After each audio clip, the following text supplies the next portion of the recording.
Be shortly touching base with the management of Dish TV. They will be talking to us about what transpired in the quarter gone by. We have Anil Dua, the Group CEO, Dish TV, and Rajiv Dalmia, the CFO of Dish TV, both of them joining us. Gentlemen, thank you so much for taking time out to help us understand about your quarterly performance. Firstly, Anil, I'll start with you. While the year-on-year financials are not comparable because of the merger with Dish TV as well as Videocon, D2H, what the numbers come in below expectations, if you could help us understand? Well, according to us, the numbers are pretty good because typically this is off-season. The second quarter is sandwiched between, the sports quarter and the festival quarter. But still, we were pretty happy that we done 48% of our revenue plan in the first half, which is pretty much in line with what happens every year.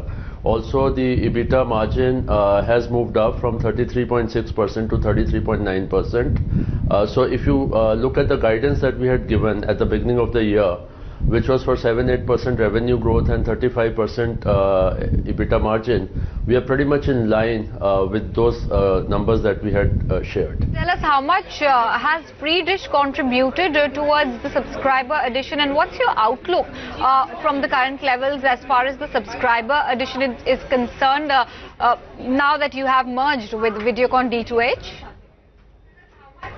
Right, so we've added 2 lakh net adds in this quarter. We had added about 3 lakh in the first quarter. We have a guidance for 13 lakh for the full year. Most of this is coming from DAS 4 now areas because that's under progress. There is about 30 to 40 million kind of opportunity that exists there. So while we are getting acquisitions elsewhere, but majority of them are coming from these DAS 4 markets today. And again, as I said, that's in line with our guidance.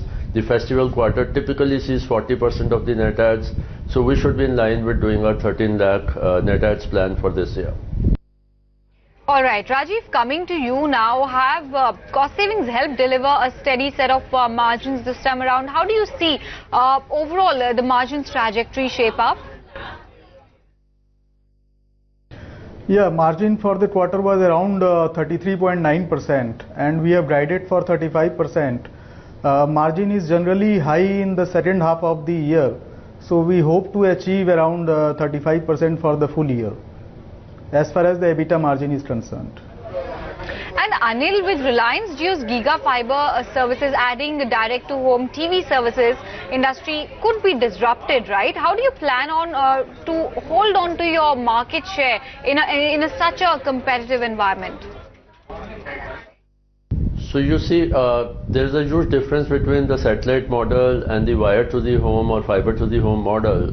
There are distinct advantages in terms of convenience, speed of installation, cost, everything as far as the satellite is concerned has the advantage. So clearly we see also with Dish TV wide reach across the country, strength down the pop strata. It is clearly in favor of DTH industry, and especially in favor of Dish TV. So we have our plans to launch our own initiatives, our new products, match every innovation that exists in the market, and ensure that our customers stay with us and we keep attracting a fair share of new customers. Okay, on that note, Anil and Rajiv, I'd like to thank you for taking time out to chat with us about your way forward amid rising competition within the D2H space.